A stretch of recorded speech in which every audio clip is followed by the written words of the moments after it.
get started. Okay, so good afternoon, everyone. Julio Elizondo, Chapter President for AGA San Antonio. For those folks online, welcome. Oh, it's your, I heard myself. His computer, yes. And to the folks in person, thank you for coming. We have a great presentation today from Mr. Alfredo Mycue as well as Miss Sonya Etheridge. They will be presenting on what is an efficiency and effectiveness audit and how do you do them. Really excited to hear what these folks have to say. I'm going to go ahead and turn it over to Mr. Alfredo now. Okay, great. Yes, great to be here at AGA today. So thank you very much. I wanted to let everybody know that is there at home or in the office listening, that you guys are here in the room too. So we're going to be looking also at the chat and seeing if you have anything to chat in. We're going to call that up, and then so make sure. Please also write down your questions that you have, because we're really looking forward to a robust discussion here at the tail end. So if you have questions, write them down, and then we'll make sure that we get addressed as we go through. And you all you consider yourself right here in San Antonio, just off of 410. Right?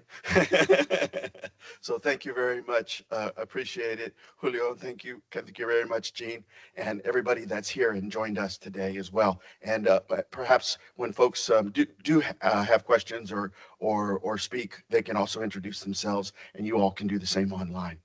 All right, great. So welcome today. So here we're going to talk about what currently is, we're hearing more and more in Texas. We're hearing more and more in municipal. City of Austin just passed a resolution where they're going to be doing efficiency and effectiveness audits. We have also what is House Bill 12 that passed last session, where the Texas legislature asked for there to be efficiency and effectiveness audits, and even did a bit of defining within the bill itself, asking that efficiency and effectiveness audits be done by the SAO or people that they firms that they may contract to be done. And we're also seeing a trend across the United States for there to be more transparency, more accountability, more resolution as to where the taxpayer money is going, how it is being spent, and to what effect it has out there, and whether or not it's effective. So we've married together basically three concepts: that of economy, are we buying the right things and having the right inputs? And efficiency, are we getting the most that we can out of those inputs? And effectiveness, is our productivity meeting the legislative mandate, the whole reason that the department or the agency was formed, and the mission that it has? So here I want to introduce Sonya Etheridge, and I'm going to allow her to introduce herself and to go through. But she is my better auditor half. How about that? Hello, everyone. My name is Sonya Etheridge, and I'm recently retired from the state of Texas, where I was Chief Audit Executive at Texas Facilities Commission. Now I'm into consulting, so I'm continuing to work, and I have teamed up with Alfredo. He's going to be performing actually the majority of this presentation because I was going to be in jury duty, but got relieved, which was great.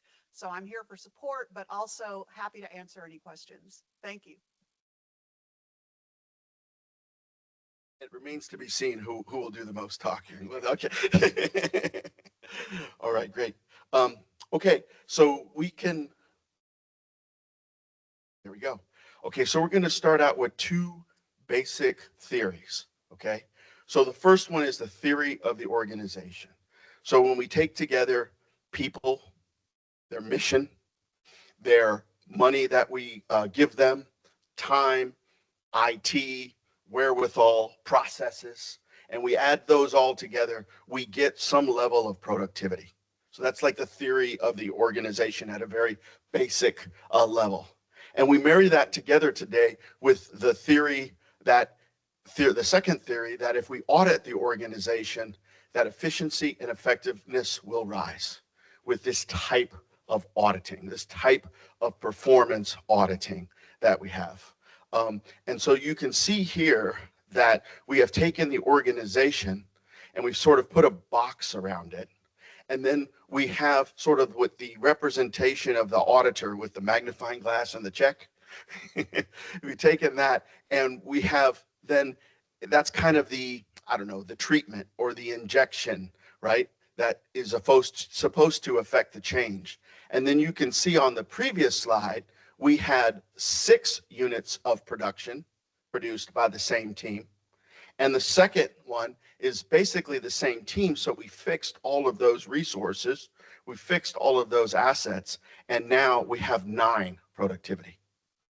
So in the very, the very basic element, if efficiency and effectiveness audit does its job, we should see more productivity, better quality, outcome that perhaps is more customer friendly, and perhaps accomplished at a quicker pace or rate.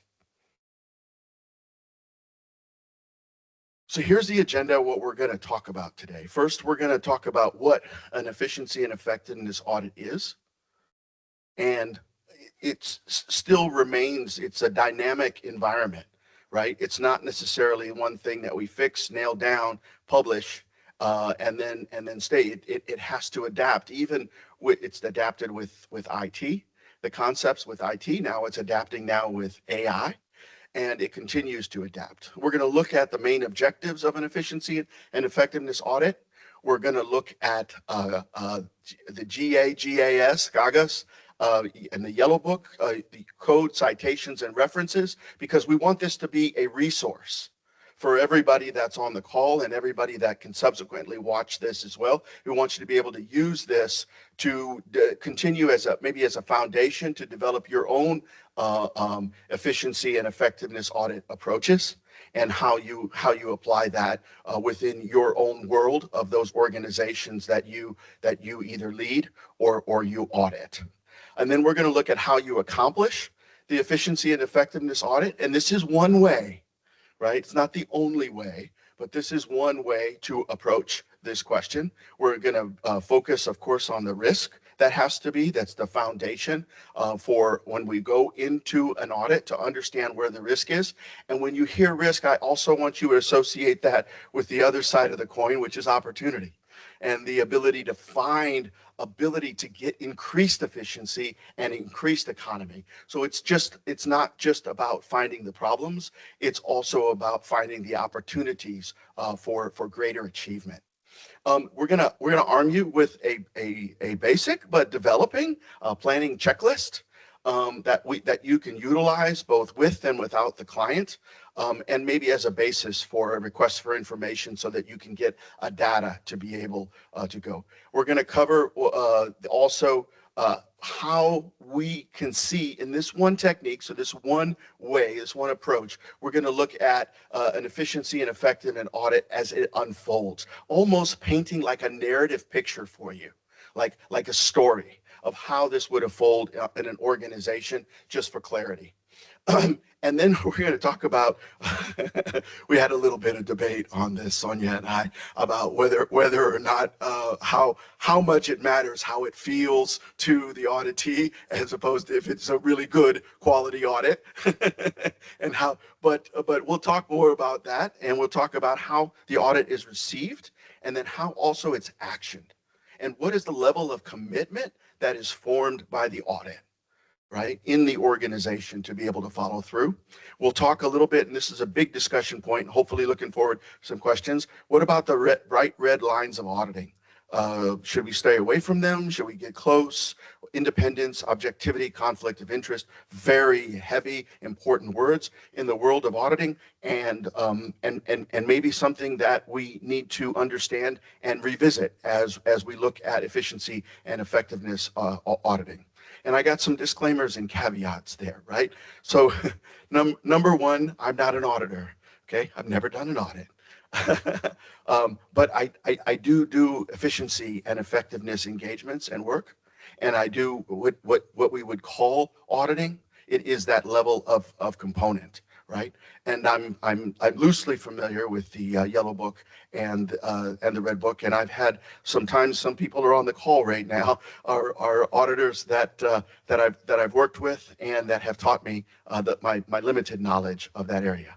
But I will say that I am an efficiency and effectiveness expert, and I routinely, both in my firm and in my time as the state, as an executive for the state of Texas, I routinely helped organizations achieve much higher levels of efficiency and effectiveness. And I hope that to sort of bring that to this discussion as well. But Sonya is, as you know, from her resume and leadership as an auditor. I will also say that this continues to be a dynamic and change, and that there's a lot of information here. So I won't necessarily brief every slide, but every slide will be available to you all. You all have the PDF, and you can share that with everyone. And I hope you all use it to include the rather important resources that are near the end. There is that one where here we have program objectives, economy, efficiency, and then effectiveness. And you can see how if there is economy and efficiency in terms of resource acquisition, so what we bring in, those are often referred to as the inputs, and how that is actually utilized for efficiency, we can then achieve the effectiveness in terms of meeting program objectives. So one of my backgrounds was leading the weatherization, $326 million endeavor during the American Reinvestment and Recovery Act for the Department of Housing and Community Affairs. And we did weatherization audits, 67,000 of them all over the state, spending every dollar there to sort of overcome the Great Recession. I remember when Uncle Joe Biden was on the phone one day, right?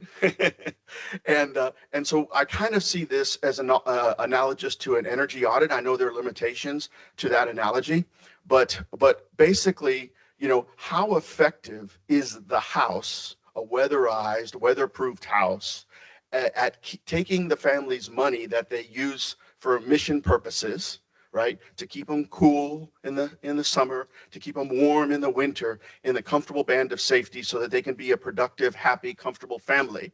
And how effective is that, right? And is there waste because we have poor insulation? Is there waste because there is an older system that could be replaced by a much more effective system that might have a positive ROI and be able to bring more money into the house income that's currently wasted on energy that society doesn't need to waste, right? So how can that happen? And then when we look at it, we look at those inputs, money, energy, weatherization investments, and behavior of people. And then we have the outputs, that heated or cooled air in a functional home. We can then subtract, right? The potential productivity equals if you subtract the current productivity from the potential productivity, which arguably is greater, right? If it becomes more, the house becomes more efficient and more effective.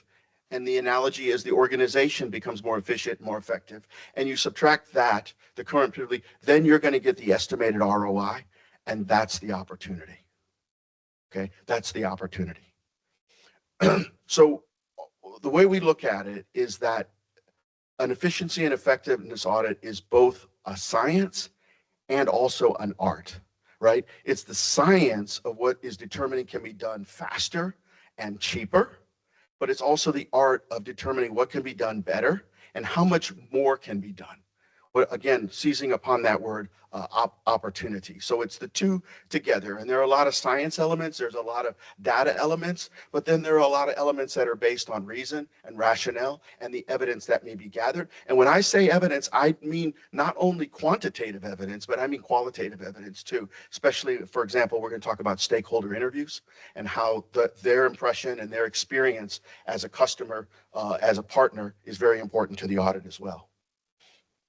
Okay, so what is an efficiency and effectiveness audit, right? What is the goal of, and I'm going to use the word E&E audit now. I'm going to just for as a shortcut there. So a goal of an E&E audit is to enable the organization to realize its efficiency and effectiveness potential, resulting in better outcomes for the agency's primary customer. So it's a loosely formed definition. It continues to evolve, but the audit experience and deliverables should be valuable to the organization, enabling them to achieve more with less friction, promote gains in efficiencies, and embark on a viable path to improvement, which should, Sonya, feel better to the auditee, okay? Because this is their mission, this is their objective, this is their raison d'etre, the reason for being, right, is to do that. So it should feel, the goal should feel solid to that. The scope, we want to identify causes of inefficiency, causes of ineffectiveness, assess management and information system, and ensure compliance with laws. And I want to make sure that the word compliance doesn't get lost here, that it has an important place here as well, like many audits. But perhaps I can venture that it's the efficiency and the effectiveness that is the focus, and compliance is a necessary partner in that investigation and that inquiry. And that's sort of the general philosophy about the compliance there. We'll talk more about compliance as well. So the audit determines whether an organization or a program is using its resources to achieve its results with minimal waste, right? And finding those opportunities and those inefficiencies. It's trying to see if the program is meeting its goals based on the legislation that it has, the raison d'etre, and whether or not the information that they use is useful to them. And if there is, and these are important words here, if there's duplication, if there's overlap, if there's conflict, those are indications that there might be opportunities to reduce the amount of waste or redundancy that's in the program. Also, sometimes programs do the wrong thing really well. They spend a lot of effort and time and maybe even have a quality product, but it's not meeting their mission. It's not meeting their goals. It's not pursuing their vision as an organization. So therefore, it's not contributing to effectiveness. 3 concepts here: economy, getting the right inputs at the lowest cost; efficiency, getting the most out of those inputs; and then effectiveness, getting those expected results that we need. And here we have time for a polling question. So Haley will actually release the first question to everyone. We'll take a minute just for you guys to answer. Again, if you don't have the ability, or if you can't, you don't have the option to answer the question, like it doesn't give the multiple choice questions or answers, please just email me afterwards with your selection, and I'll make sure to document that. So we'll just give it a minute. Give it a minute.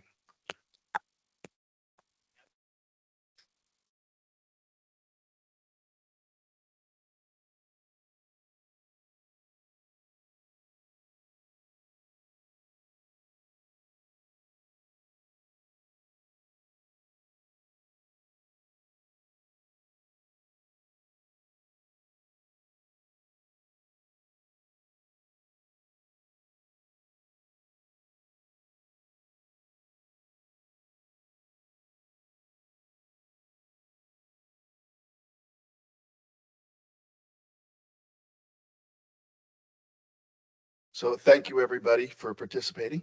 We're going to see if we can get some results.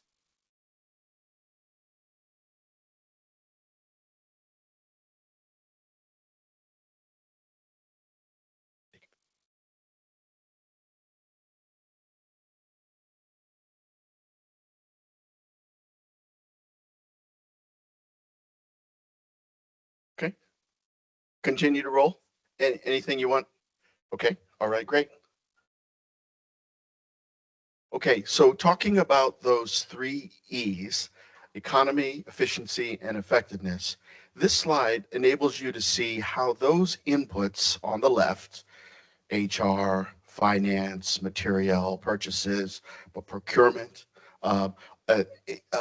positively impact and set the function, the value creating, what creates the goods, what creates the service. That begins to mesh with efficiency. And then we see also efficiency in how those outputs are produced. and we can actually look at the relative cost. So one of the spicy things that we're going to share today is this idea of being able to determine how much a quality desired unit of production is, whether that's a service or whether that's a good costs, which includes all the operational costs to produce that, but it also is the operational cost to produce the non-quality items, which you don't get to be able to put in the numerator. And then the denominator is the operational expenses. We're going to talk a little bit about that. Also, that concept is one of the concepts that we've talked about here before at AGA, and one of the ways that we can assess, especially public organizations, although it was developed at Cisco, which is a private corporation. And then finally, that leads to the effectiveness, right? Did we achieve our objectives? Do we get client or customer satisfaction? And we get program impact that we had, that was we were charged to do. Okay, so here is some of the citations and the code references. I'm going to ask Sonya to talk perhaps just a bit about this. This was borrowed at the federal level, but also at the state level. And perhaps you can introduce a little bit of this, especially we have some of the folks that are on the call are accountants by trade, and others are auditors that are probably already familiar with this. So Alfredo referenced the efficiency audits that are going on at the state of Texas now, and they're going to cover certain agencies. That code reference is 327 that was adopted at the last legislative session. And those are actually specific references that were made. You can get some content from that to see what's going to get covered in that scope. Those audits have to be performed in compliance with GAGA's Yellow Book. So when you look at the left side of the screen, you're going to see the GAGA's references, and these are again high level because the efficiency and effective audit would be covered as a performance audit. So that would be the chapter of Yellow Book that you would go to. And in that, when you're looking at it from that audit perspective under that framework, there are certain things you would do that you might not do if Alfredo did an efficiency and effectiveness audit or review, because he may be performing one that's not subject to standards, but these are. And I suspect, though I don't know for sure, that the City of Austin referendum that's going to have an efficiency audit conducted will likely have to follow the standards as well. And I just wanted to differentiate between that so you would know that we're actually blending these concepts together in this discussion, but there are some very specific things. And one of them, and it's actually my favorite, is having to do the risk assessment. So as Alfredo mentioned, yes, the risk assessment is assessing risk maybe for noncompliance, but it's also looking at efficiency and effectiveness in this objective. So some of the other slides, I don't know, I can't actually remember what the second one is if you want to flip. And I think we go, actually, this is yours, so I'm going to pass it back to you. But I'll come back on because further on in the slides, we're going to have some other references to this, and we'll get you a little more information like this. And I just wanted to point out on the prior slide, you know, that the state law there is now demanding a reasoned justification for the recommendation, resting on that evidence that we talked about in auditors' fashion, but making sure that it's tied to the efficiency and the effectiveness. Let's see here. Can you forward it, please?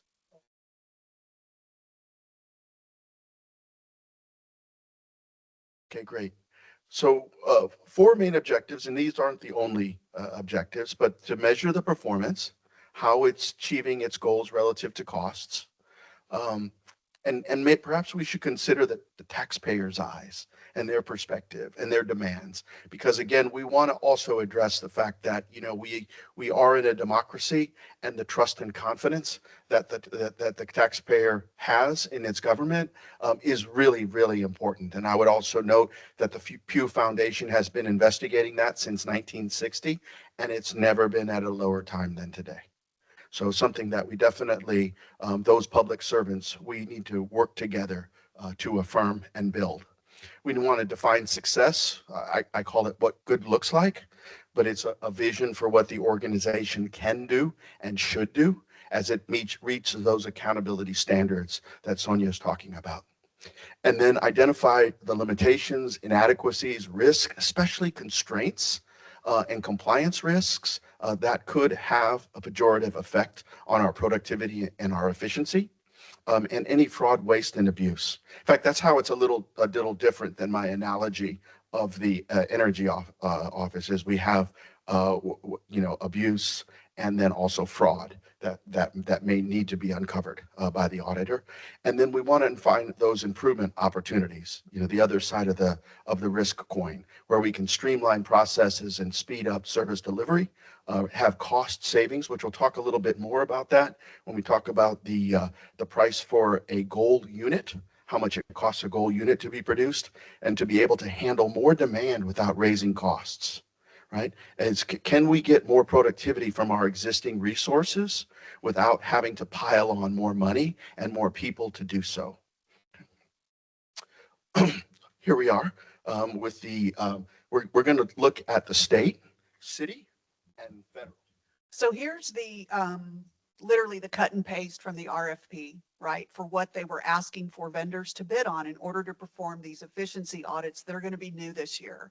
And those bullets are specific. So ideally, those bulleted areas are going to get covered in this audit.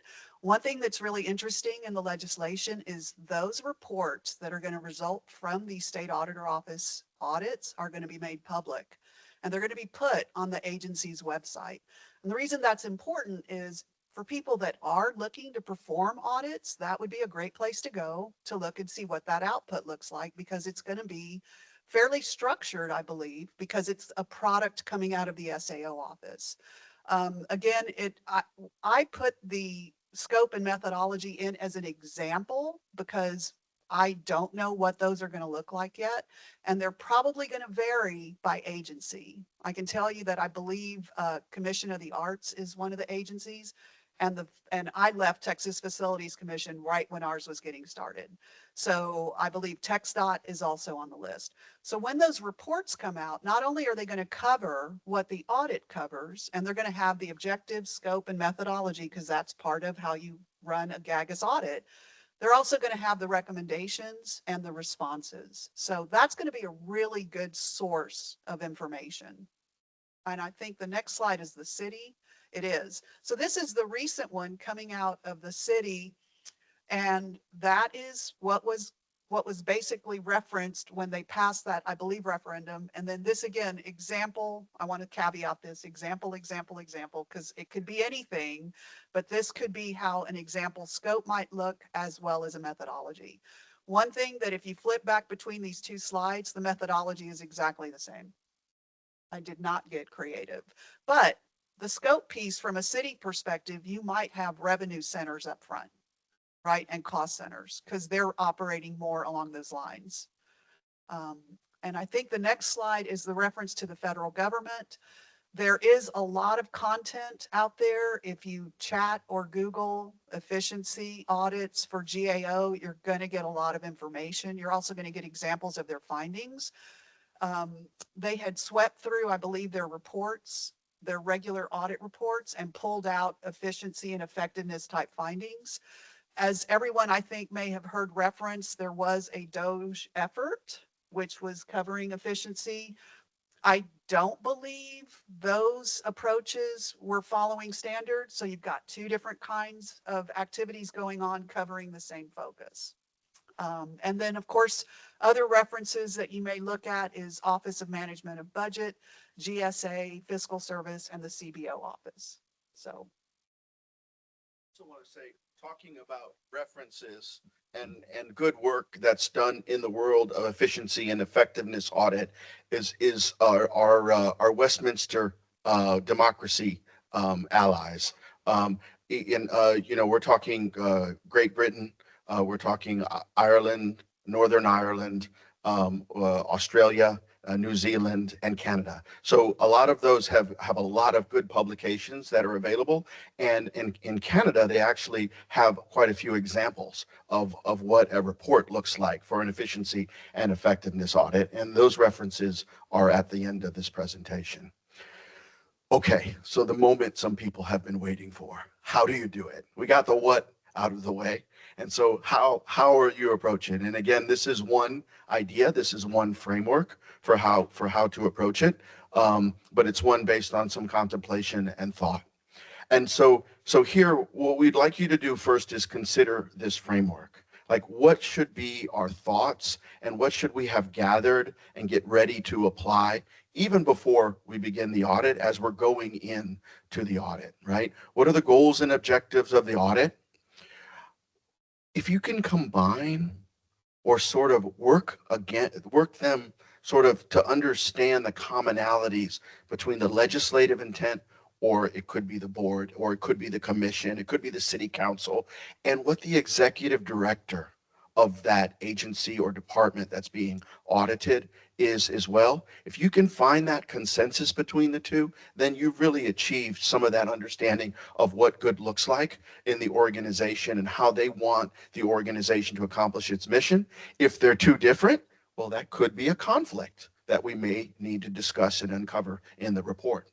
And then we want to make sure that we're also looking at areas that are high yield areas. And I will ask the professor here, that's the result of the risk, right? That's the risk that we identify, and our initial risk assessment tells us what areas that we need to have the closest look and the most focus to be able to get to those efficiencies and effectiveness. And a general rule of thumb that Sonya taught me, and I think it's a brilliant one, which is if as an auditor, you can discover it on public sources that are already available, use those. The agency that you're auditing is already going to be busy enough finding all the information that you need to ask them to find in terms of their data and understanding what your question really is and how their systems can reflect that information. So if you can find it without bothering the agency, by all means, start there. Of course, the principles and guidance is also guidance to the auditors, and we have the sources that we just discussed. Best practices research, again, a lot of that's emergent. And when we might be an audit timeline that you've drafted out, or it might be something that's mandated. I think the SAO has a mandated timeline for these audits to be performed. And what are your expected learning objectives? Like, what do you want to learn as you look into these high yield areas? Go ahead and have those stated out. And then we want to also have some evidentiary thresholds for efficiency recommendations and effectiveness recommendations already contemplated, so they can be tested against it as we discovered evidence. Does it meet that threshold, or does it not meet that threshold as we're going through? It also helps as we gather that evidence for whoever the auditing officers are that are doing the work papers. So we want to also decide on the kind and type of efficiency review. I want to pass it over again for Sonya to talk a little bit about this, I think it may be the characterization. It may be a good word to use there as well. Okay. So questions are going to come up when anybody launches an efficiency or effectiveness, either audit or review, is what are you looking at? What are you doing? That needs to be decided upon up front, whether it's with your client, whether it's with your organization, with your board, or if it's codified in law. So the first question out is this an audit? Is it a review? Is it an evaluation? Is it before the actual external efficiency review? Because then it might be considered a readiness review. These are the types of questions you could ask, and what kind of information gathering you're going to need, what kind of evidence-based recommendations. I can tell you from experience as an auditor, usually, if I don't have something codified in statute or law, I will have a tendency to get pushback if I ever use the word best practice. Because best practice does not resonate with an agency because they're the ones practicing. So what they're doing is a best practice. It almost comes across as, why are you comparing us with someone else? And that's why the tendency shifts over to statute or law, or some metric that's codified perhaps by the comptrollers, like the Prompt Pay Act. But either way, you can get to certain things by doing that information gathering and figuring out what kind of evidence-based recommendations you can use. It's not to say that you can't benchmark, though. Absolutely, you can benchmark. And that's probably a better way to say that instead of best practice. It's like, we checked, and here are some of your peers, and here are the things that they're doing. and it doesn't come across as prescriptive or that you're not doing it that way. So that's a little bit helpful. Who's relying on the outcome? Who's going to be reading this report? Who's going to have to make those determinations about fixing or addressing or spending money to do things? What is this report going to look like? Is it internal? Is it internal distribution only? Is it external, like the SAO ones are going to be out on the website? Is it confidential? Are portions of it confidential? Perhaps the IT area has to be redacted when you put that in a report. So these are things to consider. What is the expectation for the management responses? So generally, usually in an audit, when you're looking at a recommendation from the auditor, it's echoing the condition and the cause, and it's wrapping all that into the recommendation so that all gets fixed or solved, right? In this case, you may have a different type of corrective action. It may be that they only want to look at portions of what's being offered up as the recommendation to address that. Or they may say, you know what, this is not doable. And I will say that that should have all been discussed during the draft phase of the reporting process instead of when you actually get the recommendations and the responses out, right? Who's going to follow up? When is follow up? When should it occur? How are you going to check on that? All that should be timelined and captured as best as someone can do. I can say that I've always advised people responding to audit findings to not put themselves in a corner and pick a date. Maybe you need a range. Maybe you need to phase in. Maybe there's only certain aspects you can do this fiscal year under this budget, and perhaps you need to look at next fiscal year, or you have to ask for the money, right? If it's fixing an IT system or replacing an IT system, that is not something they can say, we're going to have that done by this date. There's got to be a lot of discussion about what those recommendations could look like. So going into the next slide, this is just a general landscape of planning and portioning out some of the things that could be done. There are some references to GAGAS and to Texas Government Code just to show that kind of crosswalk relationship. But honestly, I will caveat everything by saying for a Yellow Book audit, all of Yellow Book attaches. But this will kind of get you in the general area. So from the planning perspective, you would want to understand mission, objectives. This is standard stuff you would do for a regular audit anyway. You always go in and assess controls. You look at prior audit findings. Again, this is heavy Yellow Book, right? And I'm gonna let Alfredo tell you his side of this because it's going to give you that great contrast, right? But you're going to look at laws, rules, compliance, key processes. This, to me, number 5 is a huge piece. It's huge. You need to probably flow chart some of this stuff. You need to have interviews with folks to figure out how things work. And I would always add, please check back with the client and see if what you've captured is reflective of your understanding. Because I've had some folks that have tested things, come up with a conclusion, written a finding, and then come to find out they might have missed a few things that would have not caused that to be a finding, right? It's happened. But to me, flow charting is going to be one thing that we are in agreement on, that it doesn't matter what kind of efficiency or effectiveness audit you're looking at, you're probably going to be doing some flow charting on the processes. You want to engage your stakeholders. This is all pretty much standard stuff. I'm big on sufficient and appropriate evidence. Usually for the work papers I dealt with, I wanted to make sure somebody signed off on that we did have the appropriate and sufficient evidence in order to back our findings. Now, I'm going to let Alfredo tell you his side of this because it comes from a different angle, but it's certainly relevant and useful and can be used in conjunction or separately and apart from this.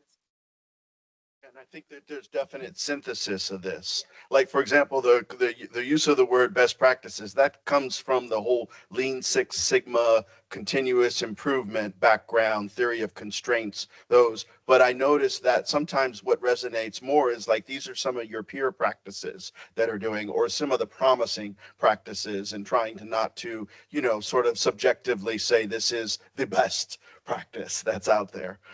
So as we come together, we're also improving our terminology is I think a good way to look at it as well. Okay, so also, I talked about some of those Westminster democracies. This one comes across the Maple Corridor from Canada for us. So they've looked out and done sort of like a meta study of efficiency and effectiveness practices dictated by Ottawa. And they have decided that these are some of the areas that often have the highest yield.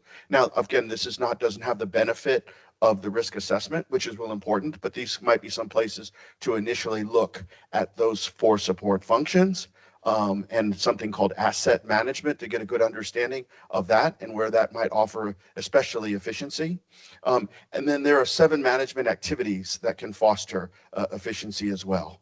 We have tone at the top, the strategic planning and understanding how efficiency and effectiveness arises from solid strategic and continuous improvement planning, operational planning, project operations management, IT systems, and the evolution of those systems as those systems now, I think, are being, and one of the impacts of AI is I think the IT systems now are really helping people do their work as opposed to dictating to people how they do their work, which for a while I think a lot of IT systems did, some of the ERP systems that kind of forced that hand.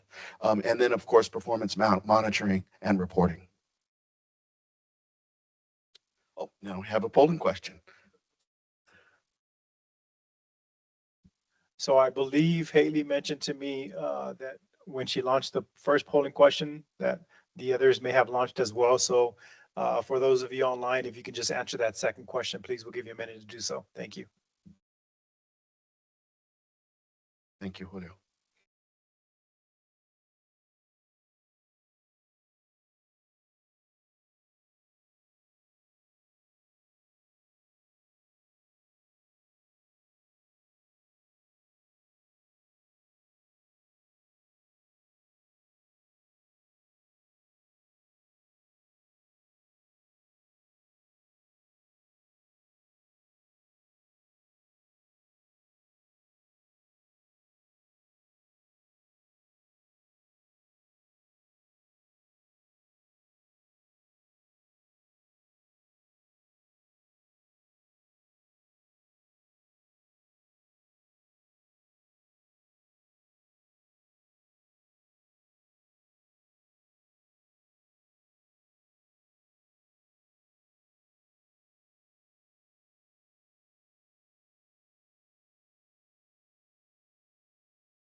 Thank you, everyone, for participating in it.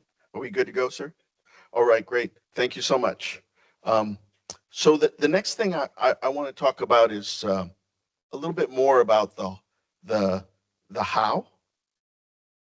And Haley, if you can, okay, perfect. Thank you. So this is just one perspective or one approach that we have, but this is this idea of the 5-pass approach. So as the auditor is looking at the organization, there's sort of 5 flyovers, if you would, in this approach. And the first one is to get all that you can from afar. Collect all the public sources, all the reports, previous audits that may be made public, any federal looks that they have, et cetera, and take a hard look at inputs and economy, which the economy arises from those efficient selection of inputs. And then the second pass is to speak to the stakeholders, those people that are in the know, whether they are customers or whether they're folks that may be advocates that are involved in the productivity of the agency. What they could be political leaders, but talk to those people who are in the know. Then the third pass is basically you should know enough now from the first and second pass to ask a really good questions about what kind of data you want to know. What are those things not publicly available, but things that are very important to your audit and maybe related to your risk assessment? What do you want to pull from that? And then, of course, the analysis that goes into that data that you've asked for. And often you'll have the qualitative picture on the second pass, and then you'll build the quantitative picture on the third pass. Now, the fourth pass is what sort of like my specialty is, right? Which is hands-on collaboration. Sometimes, even though we do a lot of mapping in the audit community, sometimes that hands-on collaboration of getting folks in the room and having sort of unfettered conversations, discussing the constraints, the pain points, the limitations is seen as non-traditional. But my perspective, I believe, is that this is an important component of a true efficiency and effectiveness audit that really gets after how do operations work to produce that which the public values. That's really important. And so doing that is a lot of the things that we've talked about: the mapping, determining the price or quality of the good that's produced, analyzing the gap between the current state and what good looks like, what we would like the organization to look like, often voiced by the executive director or the senior leadership of that organization themselves. And then the fifth pass is more sort of putting it all together, but using numbers to dictate that, or estimates, and trying to determine your recommendations, but looking at your potential savings, any waste you've identified, opportunities that might be there, any ROI that could be projected, and then be able to sort of pull those all together from all of those passes and begin to build the findings and the recommendations. So here's a visual picture of that. So there's the first pass, learn from afar. Second pass, stakeholder interviews. Third pass, data request and analysis. Fourth pass, which we're going to talk about a little bit more, which is collaborate to learn how results are made. And the fifth pass is run the numbers. So the fourth pass, I look at the clock because I could talk for a very long time about these, but I tried to make this slide a little detailed so that you could use it also as a resource. You can also use ReEngine's website as a resource for this, and there's probably a lot of other information on the web about how this improvement aspect of it looks like as we get the hands-on and they understand how value is created. How do we result in an approved permit to open up a restaurant in a city? How do we do the due diligence necessary to be able to issue a driver's license to a responsible citizen? How do we take an unemployment claim and turn it into a claim that is bona fide without any parts of fraud included? How is that public value? How do we build a road? How do we commission a public building to be built and done at the lowest possible cost with the highest possible quality? How do we do the most good with the limited funds that we have? And so these are the four major elements of it. So we define the criteria of the foundational review. We look at what good looks like. We bring that up. We incorporate a lot of the things that we did in the other passes, the statutory mandates. We look at available performance data, prior audit reports. Then after we have that foundational review, we look at the system diagnostics and we do a constraint analysis. Remember that any system only performs as fast as its slowest component.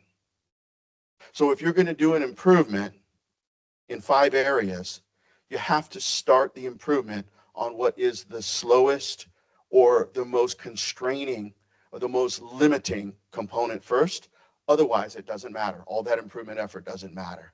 So if your slowest element there is C, if you can see that on your monitors and the resolution there, then that's where you need to start your improvements. And what really helps in this process also is the value stream mapping, where we're looking for root cause. We're identifying as the folks do their mapping of their processes. And usually it's the most major processes that are selected, but that's part of the risk analysis and rises out of that.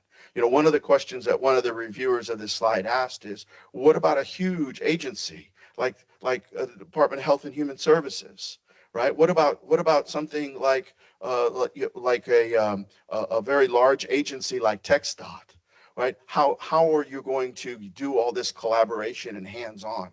Well, I would argue that it's a couple ways. First of all, there's the risk assessment that feeds into that. The other one is, what's the legislative mandate and the leadership telling you? That consensus that we talked about, what would they like to come out of this audit? And perhaps there's a conversation there. And then also, what is the most important thing that they do? Build bridges and roads to ensure transportation mobility for the economy, maybe is the TxDOT thing that we should be looking at. So at any rate, those three conflate together to become your agenda for this fourth pass. And then we have the measurement and functional deep dive. Perform targeted measurement and diagnostic on those enabling functions to include a detailed financial statements, right? For example, we determine whether it may cost $4,000 for an average major investigation when all is told, all the different investigators, the time that they took, the resources, the travel that was associated with that. And then we see from that, based upon what could be more efficient and what could be more effective, perhaps we could lower the price to $3,200 or lower, right? And we see that as a potential ROI based upon that analysis. There also is areas for alignment. We're going to talk a little bit about overlap in a moment, and then internal controls for efficiency. Also, we have this idea of, have we right-sized? And this is where compliance comes into question. And this, I don't have all the answers here, sir, but there's a couple good questions. Like, how do you balance it so that the risk that's associated with non-compliance is commensurate with the amount of effort to make sure to reduce that risk? And maybe that invites a bit of judgment. But how can we quantify that? How can we test that? How can we understand what that is? Can we look at historical examples of it? There was one agency that I was working with that had so many restrictions on applications that their applications had fallen to nearly zero in a social assistance program, that by the number of people who should have been qualified, they should have had a much higher number based on benchmarking with other states. So clearly that was not right-sized. And so we also then do a recommendations roadmap. So in other words, we try to put the recommendations together sequentially and paint a picture for what the cumulative impact, the cumulative positive impact on the organization will be. And we do that in a visual way. Why visual? Because visual is visceral. Visual is connected. Our eyes are somehow really connected with our brain. And when we see those together, it makes sense for that auditee who is feeling the audit, Sonya. All right, so those are the suggested improvements, perhaps some better metrics that we have all tied together in a recommendations roadmap. Key deliverables are running a little short on time, so I won't go into each one, but they have an overall executive evaluation. It might be sort of a satellite view of the agency as it tries to accomplish its mission, current state diagnostic type report, recommendations, as we just discussed, value and performance measurement. A lot of measurement here. You know, for the folks that are working in an agency, tell me how you measure me, and I will tell you, Gene, how I'll behave for you. And if you measure me in an illogical way, don't be surprised and disgusted when my behavior is more in accordance with the measurement than it is in accordance with what's logical. Okay, and then of course we want to portray in our audit what good looks like and what that ROI could be. And we have another polling question. All right. So again, folks, I believe the polling questions were released at one smooth juncture. So if you can just answer that last question, and for those of you who didn't have the opportunity to fill these out, again, just send me an email with your answers to the questions and I'll be happy to accommodate you. Thank you.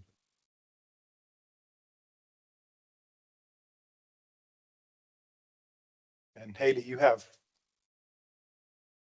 they've responded already, right? Perfect. All right, good.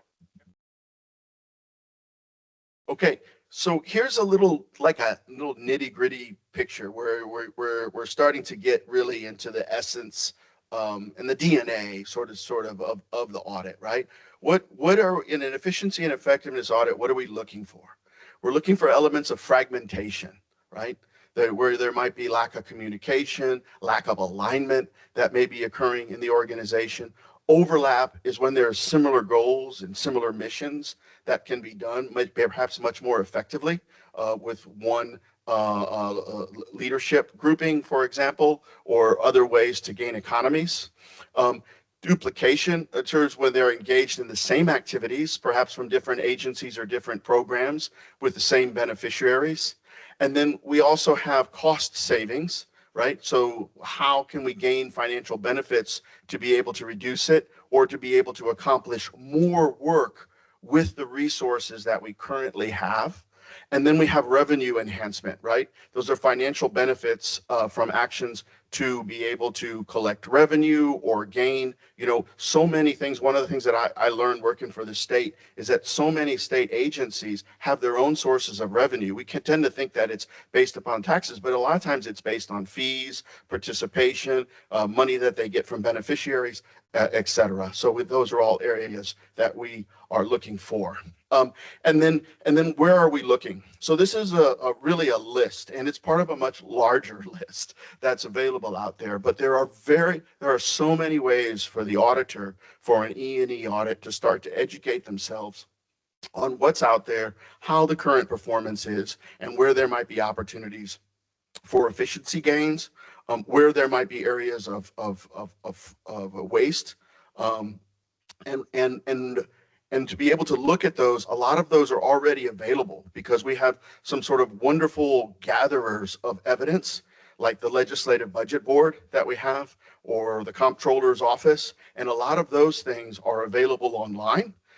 And we can look at those and sort of gain a better picture of how the finances and the revenue and the expenditures roll for an agency. A lot of the purchasing and a lot of the procurement is public and can also be called into our view fairly easily from what's already available publicly. And those that we can't, but we need, becomes part of that data request that we talked about on the third pass. Okay. So just a thought, or more than a nod to how the audit should feel to the auditee, right? So Mr. Rogers obviously is in touch with his feelings there, and I think that's illustrative to us.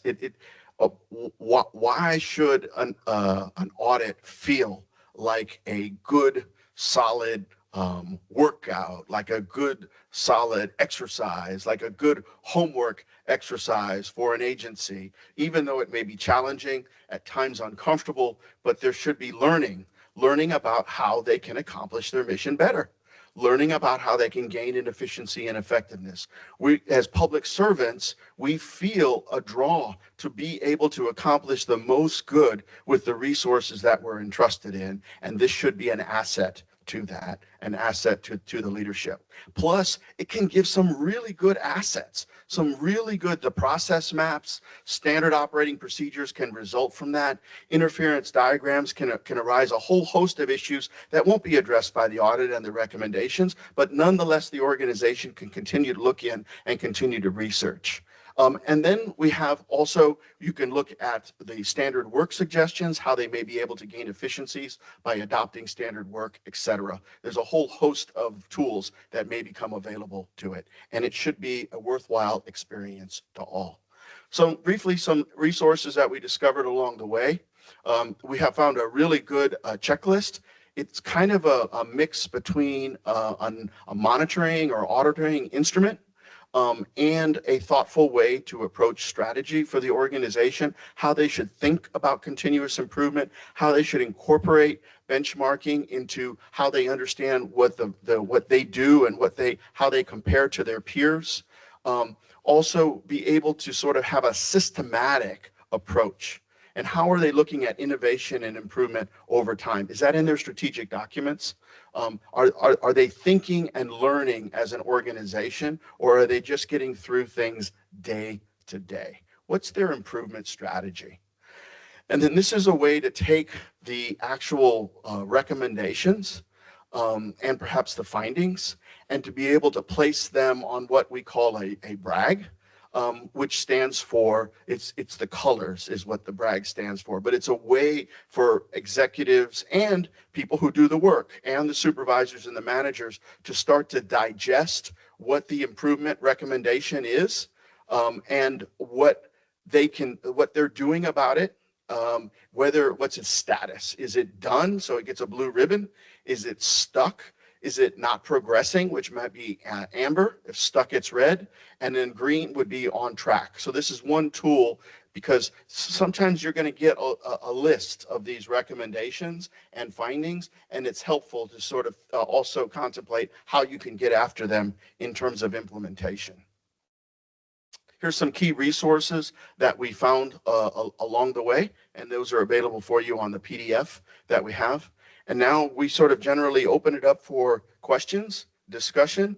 I have my sort of first question, which is, what about the red lines, to invite that? But we have lots of good other ones, right? Like the discussion about best practices versus promising practices is another area. But I defer to the folks that are online, and I'm happy to read some of those questions that have come in. Maybe I can read one of those, and I'm sure Professor Elam, you probably have a question or two as well, and we can go that. So I'll start online with the one that we have, and then we continue to go. Is that okay, sir? Okay, great. So the first question that we see here. So this one is perhaps a good suggestion, which is an easy summary we always use is condition, cause, criteria, and effect. So a great way to sort of organize the summary in an efficiency and effectiveness audits, and I would agree with that. Oh, do you have any comments on that? That's tried and true auditing language there. So what is the condition that needs to be addressed? What is the root cause of that? And looking at the criteria, and then ultimately the effect. Okay, we also have we have lots of so there's auditors that.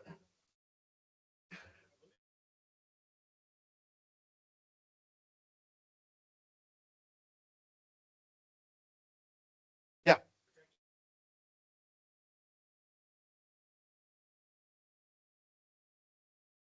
Okay, well, yeah, absolutely, you're welcome. And the slides will be available in PDF and sent to everybody that's on the call that we have their email for. Okay. We said that this was new legislation that passed the House Bill 12, I believe is what you said. Yeah, that brought this on, and that's for the state of Texas. Is that applicable to all local government as well, or is it just the state and state associations? So, okay, state. Yeah. Sure, of course. The reason I'm asking is because ACOG. So if you either Google this or GTP it, whichever, it's going to pull up that first round of audits that are going to be performed. And I believe there's 15 state agencies or agency groups, because there might be a quasi agency in there, that have already been selected. The way they got selected is they're going to be due for a sunset review in the next couple of years. So the way the legislation, I believe, was set up is the ledge would like these efficiency audits done before the sunset review.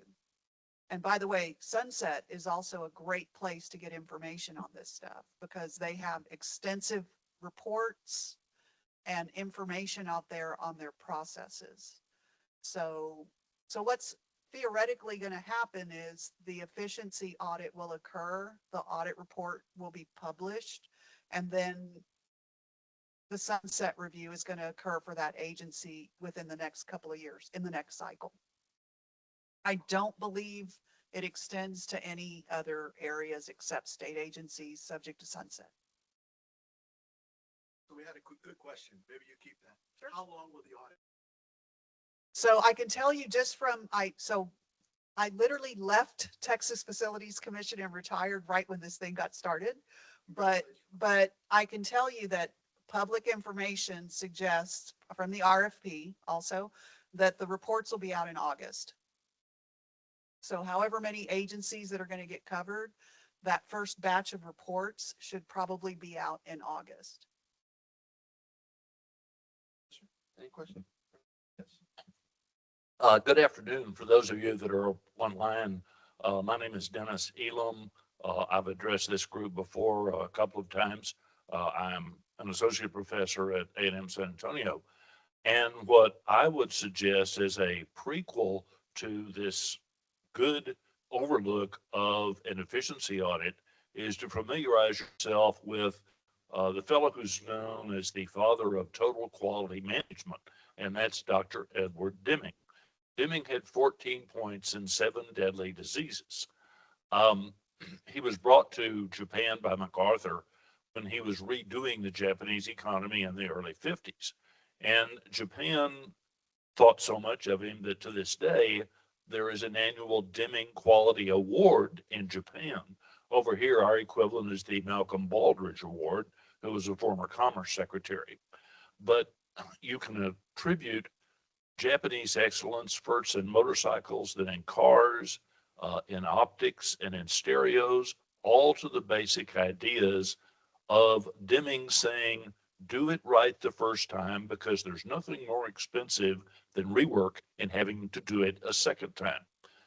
Our speaker today has referenced Six Sigma. Six Sigma came from Deming's original ideas of total quality management, which morphed into continuous quality management and then Six Sigma. So thanks very much for letting me participate in your presentation today. Some great comments, and as Sonya also referenced, that's kind of the direction that I come at this. But together, the idea here is to get this in confluence of what is an amazing contribution to our society, which is from auditors and the look that we have, and to mesh that together with the continuous improvement principles and the quality principles that you just described, Professor, to win the confidence of the citizens so that the trust can be there, the understanding of how we're spending their dollars, and the fact that we're doing it in an efficient and an effective way with the best economy that we can muster.